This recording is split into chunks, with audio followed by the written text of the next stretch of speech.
a crazy sort of target that could get somewhere between $500,000 and $1 million in Bitcoin. Do I expect that? Probably not, but who the hell knows, right? These cycles can be crazy, and this one feels more like the 16-17 cycle than it does the prior cycle. And that cycle didn't have a lot of central bank printing. Well, not in the US, but central bank balance sheets were rising. We saw 20% growth and what happened of liquidity, and what happened was crypto absolutely exploded. Former Goldman Sachs macro investor and CEO of Real Vision Finance outlined a crazy prediction for the price of Bitcoin for 2024-25 bull market. As we near the next Bitcoin halving event in April 2024, Raoul Pal shared a fascinating analysis of the deep correlation between crypto, tech and macro conditions. Pal predicts that the 2024-25 bull market will be a special one for crypto because it is both crypto and macro summer. With the confluence of various bullish factors, the Real Vision CEO expects the price of Bitcoin to rise to $200,000 in May and as high as over $1 million by the end of the bull market. Pal believes that 2008 saw a global economic reset, with the world's major economies realizing that the two most important factors for economic growth, demographic and productivity growth, are either flat or declining. Yet debts keep on piling up, hitting 100% of GDP for most of the major economies at various points since then. To delay the inevitable, Pal believes that the banks have opted to put debts onto their balance sheets and print money periodically to keep the fragile economy balanced.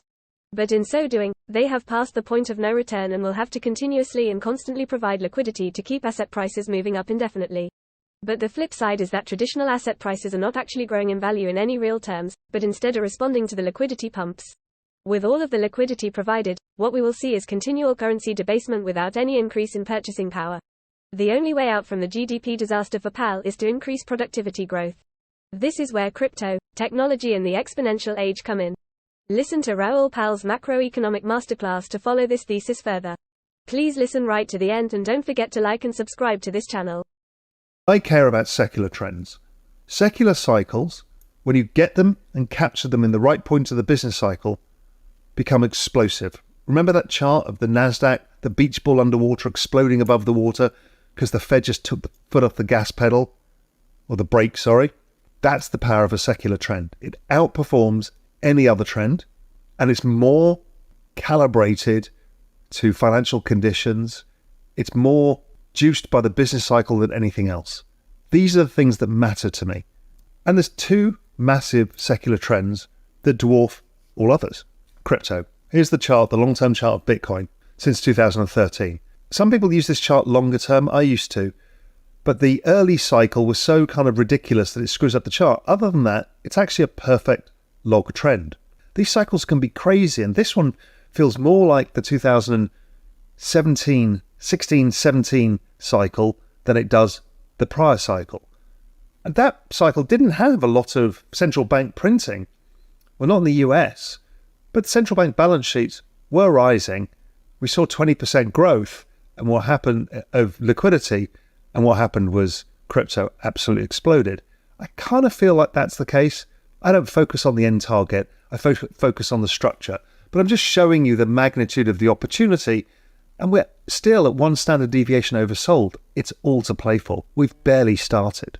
NASDAQ, another beautiful logarithmic trend. I mean, this is a killer.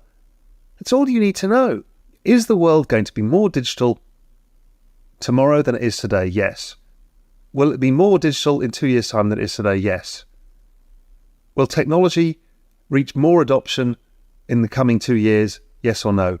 Yes. I ran that poll on Twitter. 95% of people agree with me. Yet most people keep missing this trend. They don't want to believe it. It's expensive. I think it's a bubble. Blah, blah, blah, blah, blah. Meanwhile, best fucking trend you've ever seen. So just capture the trend. It suggests the NASDAQ somewhere between 25 and 30,000 at the end of this cycle. That's another great set of returns. So those are the two mega trends. How do they compare? Well, simply put, going back to 1990, kind of the dawn of the internet and computing ages, the NASDAQ has just relentlessly outperformed. All of the noise you see on Twitter, oh, mean reverting, the NASDAQ's expensive, blah, blah, blah, blah. It is the biggest trend you've ever been given. And many of us in macro land didn't see this.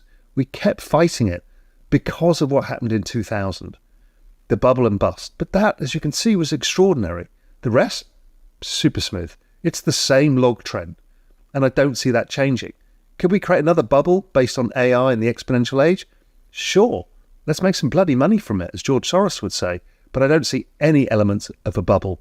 It's just a normal trend that eats all other equity sectors alive. There is no point owning other stocks. I talked about the fact that the ISM is a repeating cycle since 2008 because of the debt refi cycle. So future ISM looks like past ISM inverted. So it suggests that we keep going into 2025, the end of 2025, which I've shown you in a number of different formats. And with that goes liquidity. I showed charts earlier how liquidity and ISM all go hand in hand. There's the chart of global liquidity, and the NASDAQ just keeps going up. What a beautiful chart. That's the trend we're trading here. It's easy. Same with Bitcoin. The reason the Bitcoin correlation is actually lower than the NASDAQ is because of these super spikes on the upside, because it's so skewed to the right tail, which is amazing. So now when we put this all together, we can actually forecast using a number of proprietary things we use at GMI out into the future. Please do not expect this to be a crystal ball. Do not expect these exact targets. It's directionally going to give you an idea of what the next 2 years look like. It gives you that target that we talked about before of about 21,500 in the NASDAQ by May or June of next year. With Bitcoin, it gets even more interesting. You see, that gives us a kind of extraordinary set of numbers, which make me think that these are overstating it. So I'm just going to assume that we'd halve these. Maybe they're right. I don't know. We'll have to see. The everything code is new. Yes, it's worked in the past, but who knows? Because it gives us crazy numbers like 218,000 by May. That's post-halving, post-ETF. It would give you a target of $500,000 by 2026, which is in line with the log trend. So it's possible. It doesn't feel like the most probable outcome. Feels a bit ludicrous to me. But anyway, directionally, half the numbers. Assume Raoul is a total moron, which certainly my wife would do. Then you still get great numbers. So it's all to play for. And that makes me interested. Now, Bitcoin's actually not the horse I'm going to back in this race. Crypto is the horse I back the most. It's the fastest horse in the race, best risk-adjusted returns, high correlation to this global liquidity index, which is our everything code. So we know how the asset price behaves, which gives us a competitive advantage when we use our proprietary frameworks. Beautiful chart here, Fed net liquidity and Ethereum. Bitcoin has actually outperformed Fed net liquidity, the beach ball underwater. Why? Because of the narrative around the ETF. In macro crypto spring, Bitcoin always outperforms. Much like in macro spring, treasuries tend to outperform credit. Later, when we move to macro summer, alts, ETH first, Solana, others will start to massively outperform Bitcoin, much like junk bonds outperform treasuries. So ETH is just doing what it's supposed to be doing, but it's not giving us the big surprise. I think that surprise comes the moment the ETF is out in Bitcoin and people will focus on the ETH ETF and it'll bring the ETH ecosystem alive. This year, it's been a story of Solana, which I've been along all year, and Bitcoin. That barbell has been the best trade in the world. Or in fact, just owning Solana has been the best trade in the world, bar none. But ETH, it'll play catch up. It'll do well.